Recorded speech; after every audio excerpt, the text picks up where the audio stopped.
Hi, Michelle. Hi, Emma. How are you doing? I'm well, and you? Okay, so to give some context, you've been with Safe Space as a counsellor for how long now?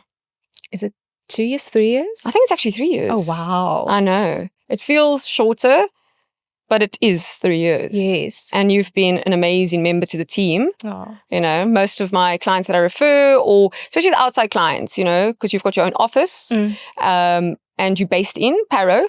Yes, Bellville, Paro, yes. Bellville, Paro. So especially clients come from that side, you know, I'm more in Cape Town, city of Cape Town. So it's amazing. And you specialize or really focus on child counselling. Yes, I do. Yes, How is that for you? It comes natural.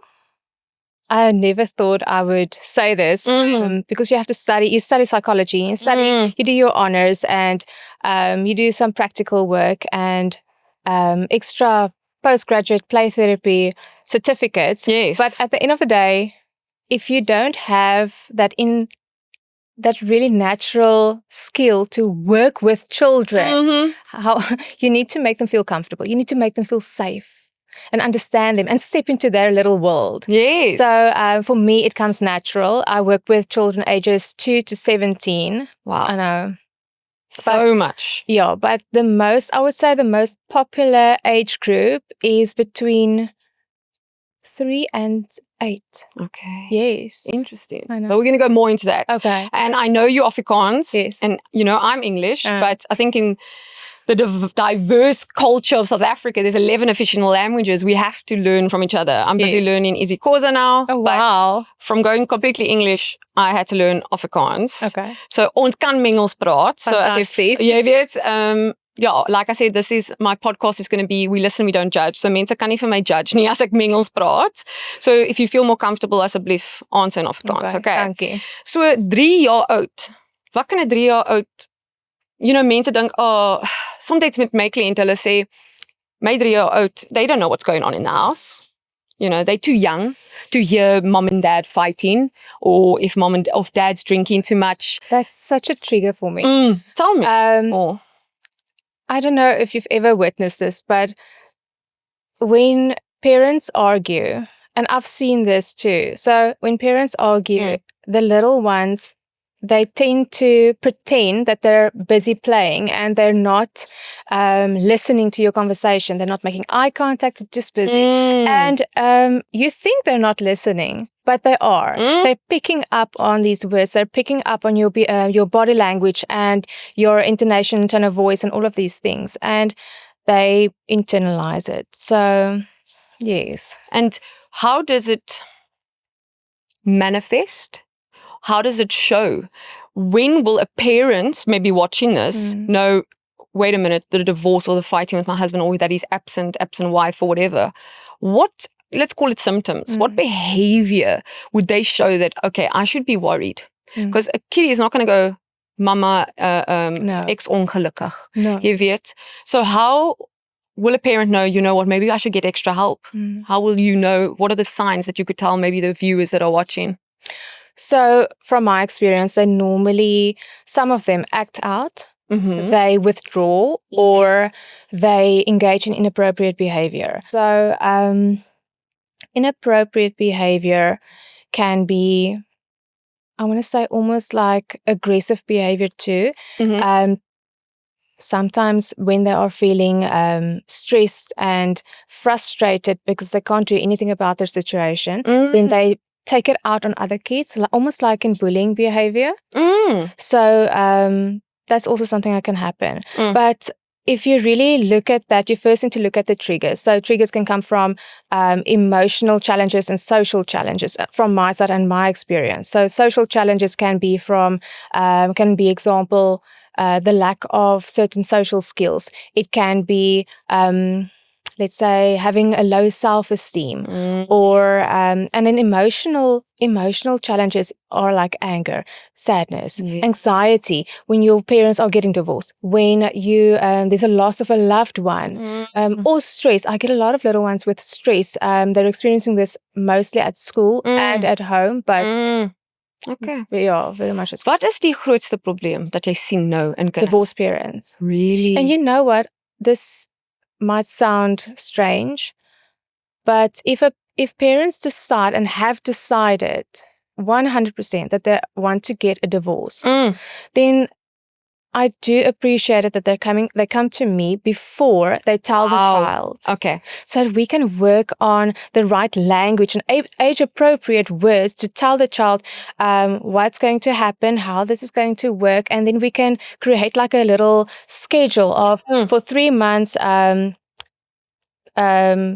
They are still living in the same house. Then dad is moving out or mom is moving out on this day. And for me, that I really emphasize this with parents because I've heard children tell me that the worst part was seeing their mom or dad walk out of that door with a suitcase. Oh, wow. To us, it's like, we pack up and we go. Yes. It's going to be fine. But that image... Wow. That rejection. Wow. Even though the parent never intended that really sits with them. So, once again, thinking they're young, they won't know what's happening, they won't see it. But they do. They do. They do that because at the end of the day, they tell me. So if they can put those pieces together and relay it to you, it made an impact. Full stop. Exactly. So I do appreciate that parents come to me first and then we can work as a team together. Excellent. On how to do this. And I think a question that comes up a lot, to my viewers and clients, etc., is I've, had clients that are in abusive relationships, whether it's physical, mental, emotional, and the reasoning of why they don't want to be with, or why they want to stay in that marriage or relationship is for the kid's sake. Now, I want your input on that. Okay. I've also had cases like that. What I normally tell the parents is that it's their decision. Ultimately, it's their decision, right? But whether you are going to cause harm or think that you're going to cause harm. Sometimes they don't even cause harm, separate or split up. But if you think you're going to cause harm by separating and getting divorced, you can also cause harm by staying together and being passive-aggressive with each other after work, before school, which is like the most critical time slots for a child is when mom and dad sees you after school or after care or just before school because I'm so nervous and anxious to go to school. I need that time, that safe environment. But how can it be safe if it's hostile? 100%. And I think a lot of people that come from divorced parents say, that was my biggest crisis in life, my biggest trigger, and why I ended up doing the things I did is because I came from a broken home, and I think that can be so loosely said because what if it was a very toxic environment? Exactly. That is the first example of a relationship. And that's why we see repetitive patterns in our adult relationships because that's what we witnessed because their parents maybe should have gotten divorced. Yes. What do you say about that? It actually feels weird hearing it and saying it. Like I'm not advocating for it, but I've seen the damage that it can do to a child when parents stay together for the child's sake. But oh boy, it's not nice. It's not a nice environment. Okay. So you've seen the consequences? I've seen the consequences, yes. I mean, they supposedly seen you and it's probably for long-term treatment. It's not something that can be quickly fixed. No, it's not. And I've also seen where children withdraw at home. I hear it from the parents. The child's very withdrawn because the parents are still together and but they wish to separate. They do this for the child. However, now the child is taking it out on other kids at school. Okay. And punching, kicking. Yes, it's that bully behavior. It's that attention-seeking behavior that I think... That too. Yeah, yes. If we lived in a perfect country, that should be identified quite early on so that teachers can call in a social worker, call in a psychologist, a counsellor to address that behavior. But also another thing, I wanted to talk about in the climate of South Africa. It's a topic that I see a lot of my clients, isiXhosa, your traditional households, whether Islamic household, you get married traditionally and you can get married legally. And sometimes when you get married traditionally, it's even more difficult to get fair custody. So I've had a lot of clients go, you know what, we got separated, we got, divorced traditionally, and they took the child to Eastern Cape to go live with Gogo, the grandmother, without the father's maybe permission. And now I'm sitting with a client who doesn't have access to the child, can't have a relationship with the child. And they come to me and ask, how can I get 50-50, Do you experience those cases? What would you... So many, yes. So many, really, right? I do. Yeah. So obviously they get a lawyer. They each get a lawyer to, and they draw up a parenting plan. The lawyer can do it, I can do it. The most important thing for me is that someone gets the voice of the child. Okay. That's one thing that needs to be implemented in the parenting plan. So, for example, when, let's use, just stating this out there, we used to think, or most of us still think, that mom gets custody automatically. That's not true. Yes. That's not true at all. They are equal. Mom and dad is equal. I have seen wonderful mothers being an excellent parent to their child. I have seen wonderful dads with the backpack and the wives and everything. I've seen it all. So I think it's a misconception in South Africa that it is. I do agree that historically women were favored. Mothers are favored to take custody. But legally today, it's 50-50. It is 50-50. It's just, you had to advocate for it. You have to fight for it. Yes. And that's, I think, a lot of the times where people feel almost stumped. Like, it costs money, it's effort. What can I do if I don't have access or funds for it, And I always suggest legal aid, more affordable, cases. And also, I also try my best to first deal with it in-house. So if it's contacting the other parent and going, what can we do? And also traditionally, I've seen it a lot, especially in isiXhosa, because we have that in the Western Cape, where traditionally you have to get both families involved and you have to discuss a plan forward. First they actually do it so they can maybe resolve it and stay married. And other times, okay, yes, we are separating, but what are we going to do for the child? And if that still can't be resolved in-house, within the family, then the option, and sadly you're going to have to go the legal route. Yes. But people need to understand you're advocating for your child. It is frustrating, it is hard work, but the responsibility of being a parent, the moment you decide to have a kid, that comes with it. They need both their parents in a perfect world. And I'm sure you've seen as well absent parents, how that's impacted the child. Let's go to that. Let's go to that. We know kids that don't know their fathers, don't have a relationship with their mothers, something like that. Tell me the impact you see on those kids. Okay, so I'm going to talk about a specific age group now, which include the ages from 2 till, let's say, 7. Yes. So the majority of the clients I see, when a child does not have a father, a present father, they really long for that father figure. Yes. They really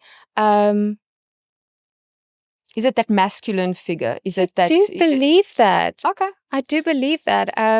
That role model. I also see in the young age groups that they need the soft and caring and comforting figure as well. So whether the dad plays that role or the mom plays it, it does not matter as long as they are a good team and create that balance a little bit. And I've seen single parents play both roles amazing. Like it's amazing how they play both roles. And then the child, it depends now how old the child was when they grew up with only one parent, or if it was from birth.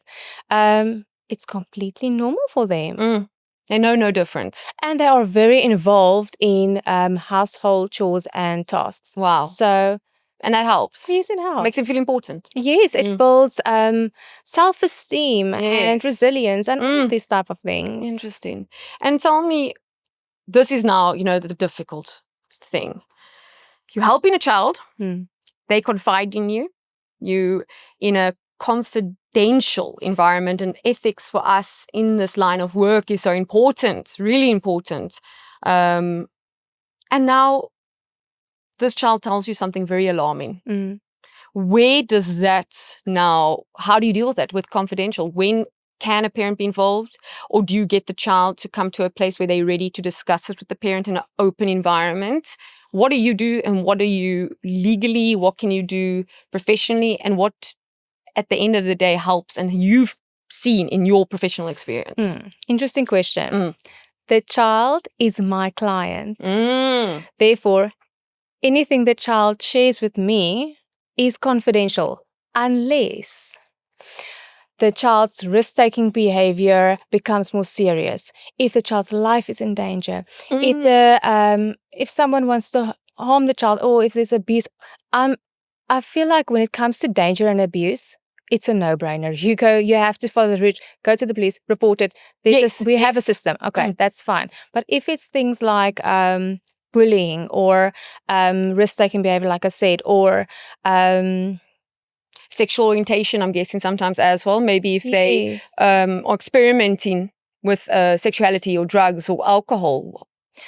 Well, no, not drugs and alcohol, it is harmful.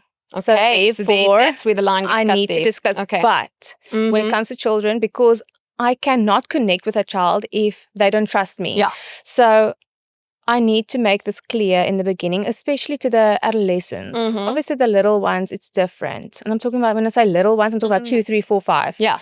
So, and before I disclose this information, I tell them that you need to tell this to your parents. You need to tell your parents. Okay, so you get them to a place, realizing it's more beneficial if they tell, but at their pace. All right. So yes, I will give them, if it's not dangerous or harmful, then I will give them a week. If it's something like they don't like how a teacher is talking to them, or what's the word? Yeah, addressing them, talking to them, treating them differently. Yes. So picking on them. That yeah. I've seen that in schools as well, when a kid maybe is a class clown, you know, and they're actually putting their effort through working with you to address certain problems because their parents were maybe going through a divorce, and they change, right? And I do understand, no, teachers are overworked. Classes are overfull, and I'm not putting that on them at all. Oh, no. But what happens is a changed behavior, and that label continues. Yes. So the label of the class clown continues. It does. Even though they have changed, they're doing their homework, they're getting good results, and often they're not getting that approval, reinforcement, positive reinforcement from the teacher. And we can't blame them. It's just the system, you know. But that must be hard. That must be quite a roadblock as well. Yes. And I've also experienced that it's really difficult for the parents when their child is labeled, because they don't see that sometimes. They don't see that the same behavior. It can also be the problem of labeling sometimes, you know, if you have got like 3 kids and the een is altyd stout. You know, the one is comparing the children. Yes. And it's like, if something goes wrong, of course it was Ben.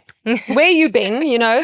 And when you say now Ben was working with you and he was really trying to change, and a parent didn't give him the chance, you know, and immediately assumed that negative behavior was him, instead of going, wow, he has changed, let's give him the benefit of the doubt. Yes. Well, whether it's a parent or someone else, that's something I really take to heart, and I advocate for that. Because if a child does not have a voice, it really gets to me. Okay. And you can see the consequences. Yes.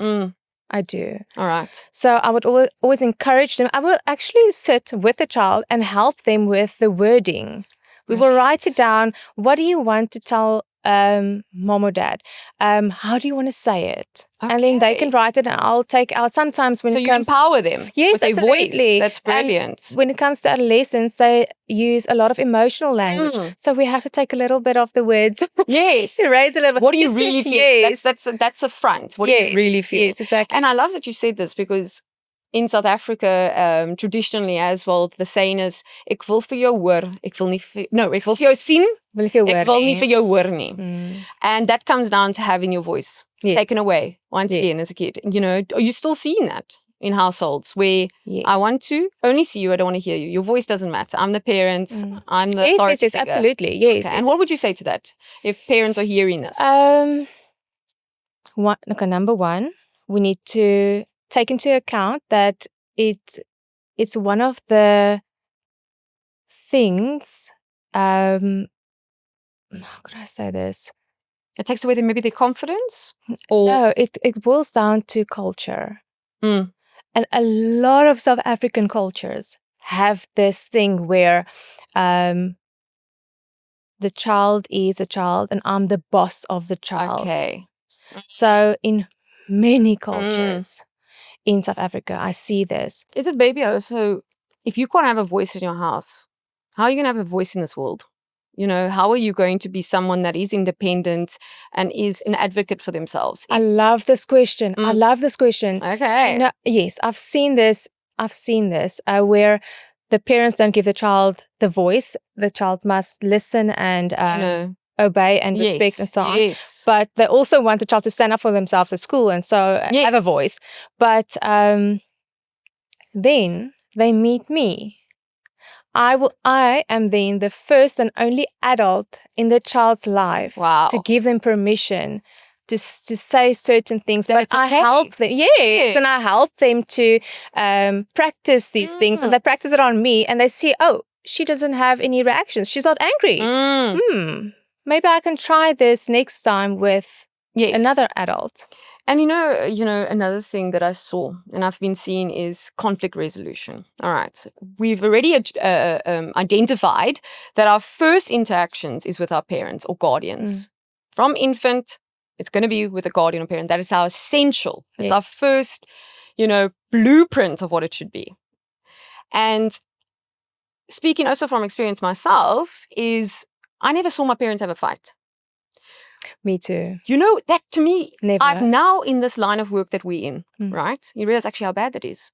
Because if you didn't have conflict, and I'm not saying, healthy conflict. Not abuse. We can have a disagreement. Yes. Why is that good? So I can learn how they resolved it. Problem solving skills. Yes. And growing up, I had to now learn this. And I learned also through my clients, and I see some clients having the same problem, and me, myself, in my adult friendships and relationships. Yes. So do you still see that, and how do you feel about it?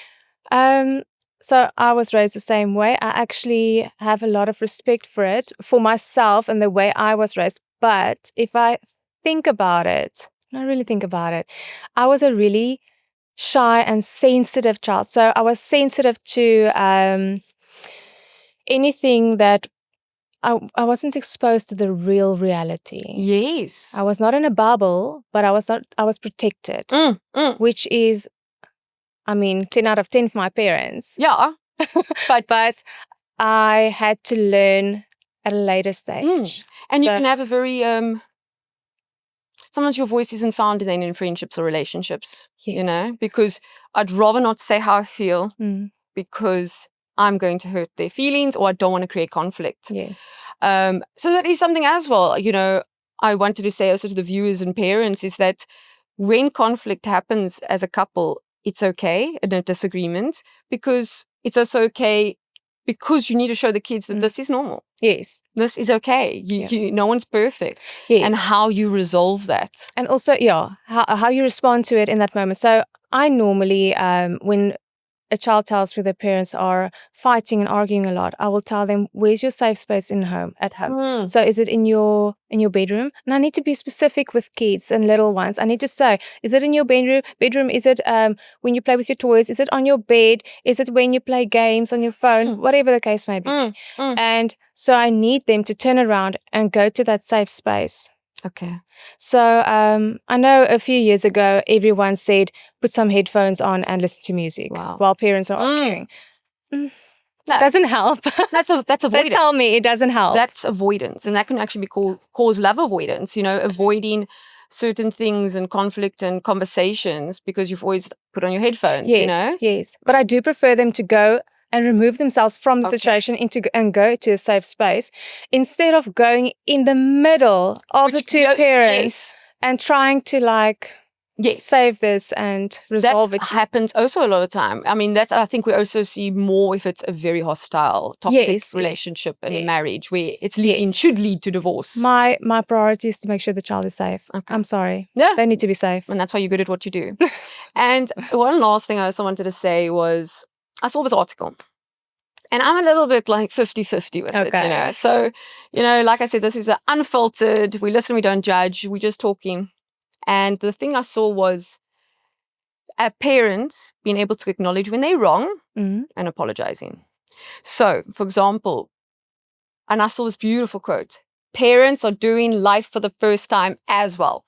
So it's the first time you're going to be a parent. You're going to make mistakes. Yes. It doesn't make you look weak. It doesn't make you look like you're giving your child over authority. You know, you are still, you know, for example, the head of the house, etc., etc.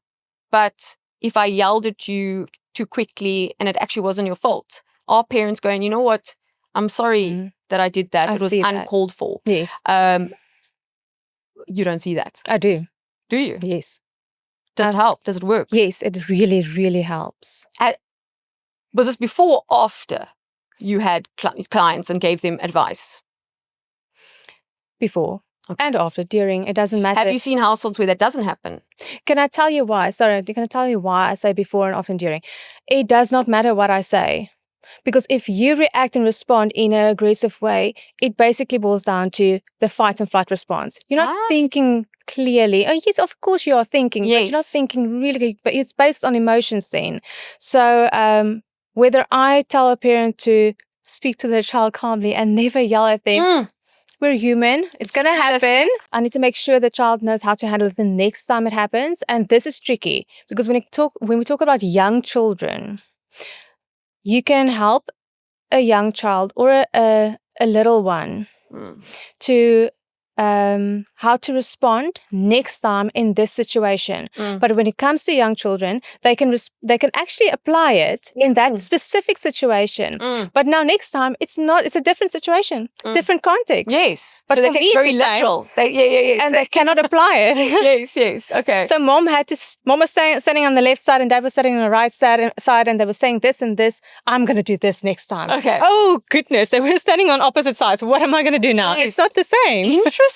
Because they're young. They're very literal minds, you know. Very, very, you need to be very practical and explain this visually to children and practice it. Role play, call it. Role play. I love role play. It was an interesting technique that we were taught, you know, in psychology and counseling and all that. You go, really? And actually, I find myself, and it's the most interesting, you have to bring out your acting hat a bit, but it does help practice and see context. Yes. But it was absolutely lovely having you, Thank you so much. This is definitely not going to be the last time. Yes. Because you are currently busy with furthering your studies. Yes, I am. Tell us more about that.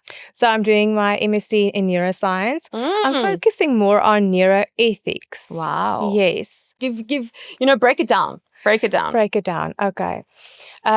Basically, I'm focusing on incidental findings when adolescents in South Africa, specifically South African context, when they find out there have been incidental findings found on their neuroimaging scans. Wow.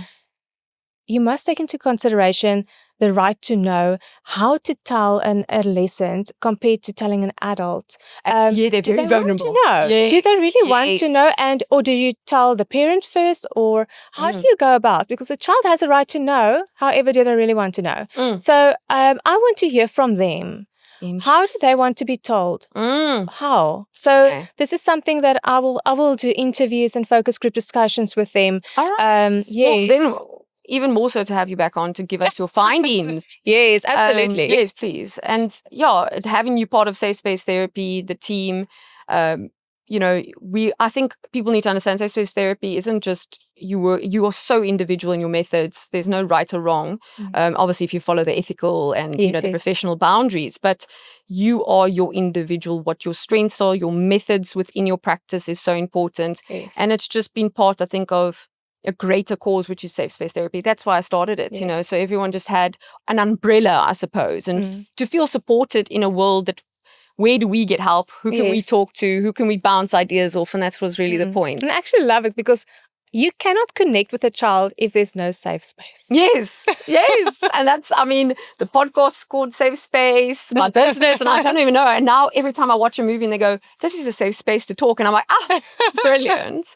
But to end off, is there something you would like to tell the viewers? Any advice specifically on, be as a child counselor, as a parent yourself, anything that you feel you really, if that's your last dying word of advice you could give, what would it be? Oh, I have a million things I want to share. Number one would be the first 10 minutes before you leave to go to school. Even if it's 5 minutes, spend that 5 minutes with your child. Being present. Be present. You don't have to sit on the floor and play with trucks and dolls and stuff. You can just sit on the bed and observe and be present. And if they ask you a question, you can answer it. And it means so much to them. That little check-in. It really means so much to them. Just being present. The same applies to when you come home from after school. The other thing that I really want to stress is that social media is great. Okay. Oh, I like this. It educates us as parents. It's really fantastic. But don't believe everything you read online. Not everyone is a doctor or a midwife or a nurse or a pediatrician or a counselor. No, not everyone. So don't believe everything you read and see. Yes. That's the other thing. And then the last actually, before, I want to actually ask one thing, and I Yes. forgot this. I need to ask this. It's a scary world. You've got kids. I don't even know how, because I would just want to lock them up from the wall. I mean, it's scary. It is. Why? Social media exposure, full stop. I know in Australia, actually, I'm not going to say it because then I might be wrong, but to my knowledge, to the best of my knowledge, they have they've putting up laws and policies that kids can't have social media under the age, I think, of 16 or 18, somewhere around there, in a way to control exposure, to certain things. I suppose if they want to, they're still going to. Same as us as parents, if we're going to say you're not allowed on your phone from this time and that time, or not allowed on these websites of Instagram, or you're not allowed on TikTok, they will find a way. They're smarter than us when it comes, because they are. They really are. So what do you, maybe you haven't Okay. like, what do you feel about this? For a long time, I wanted to protect the child from social media and the internet. Yes. Because it's open. Yes, it's dark. Mm. But I feel that it's more productive if you, as a parent, allow the child access to social media and the internet. And when I say internet, and I'm talking about little ones, I'm talking about YouTube Kids or Yes, something. no. And sometimes I don't even. Yes, just ads pop up. Yes. I need to understand ads, of sexual content, of, it's inappropriate. Yes, you're a mom yourself, so Yes. Yeah, but you cannot keep this away from them, because they will see it from a friend. Yes, they will see it. A friend. Yes. That's the one thing. So if you allow them, and someone actually told me this. She's a play therapist, and for years now she's amazing at what she does. She told me, Michelle, give them access, but there must be strict limits and boundaries, and let them do it where you can see what they're doing. So try not to judge and jump in and say, don't do that, don't watch that. Because try to educate them. And she actually told me that you must tell them, how does it make you feel? Yes. Do you feel that this is making you happy, or are you scared? And then you try to work from there. Exactly. And I think, once again, creating that safe space for them to ask questions, to tell you, because whether they see it there or they're going to hear it from their friends, and it's starting younger, and we need to understand that, even in schools, I think when we were 12, we were having sexual orientation discussions. We need to kind of have it younger now. Yeah. They are sadly getting exposed to it younger. And it's scary, but education, knowledge and information is power. Rather have it come from a parent than it come from a friend at school or media, which you just said. Can give wrong information. They need to be tech savvy. They need to understand and know how to, then try to figure out, how to set certain security restrictions. Yes, and There's these apps for it. No, 100%. Yes, 100%. you can. And it is easier. I'm not a parent myself, but I know, we all pretend when we want to become a parent, I will never allow my child to have, a tablet or phone. I'm going to be someone that they must color in, they must do homework, Life is life. Have you ever seen a child screaming in your ear for an hour? My point exactly. And I'm like, and all these parents, I would never, the moment, it's a full-time job. You're working, another professional job. Then you come home and be a parent. Yes. Of course, you're going to hand them over, your phone, yes. play a game or something. So we need to be realistic. Yes. But with that realistic limits, those limits are important. Yes. So rather go, let's be real. It's going to happen. So what are we going to do? And that's where you said restrictions. Yes. No, that's very true. And also with social media contradicting how to parent your children and so on. The one thing of advice I can give parents is that if there's a moment of doubt, basically it comes down to, is my child safe or unsafe? Or is this unhealthy for my child? Okay. That's a non-negotiable. And then there's your answer. Okay. Well, like I said, thank you, Michelle, for being here. Thanks so much. It's just been so great working with you. And I look forward to the growth individually of yourself and growth within Safe Space. Yes. And this won't be the last time we're going to do this, because we could sit here, I think, for hours. I know. Because we are so passionate and we love it and etc. But it was great having you. Thank you so much. And yeah. So this is the Safe Space. We're going to continue bringing guests on like Michelle. And if you have questions or comments, please ask away. We'll try and get it to Michelle or myself, and we'll answer and interact. If you ever want to be a guest on the show where we can help you with a certain topic, go ahead. And remember, this is a safe space. We listen and we do not judge.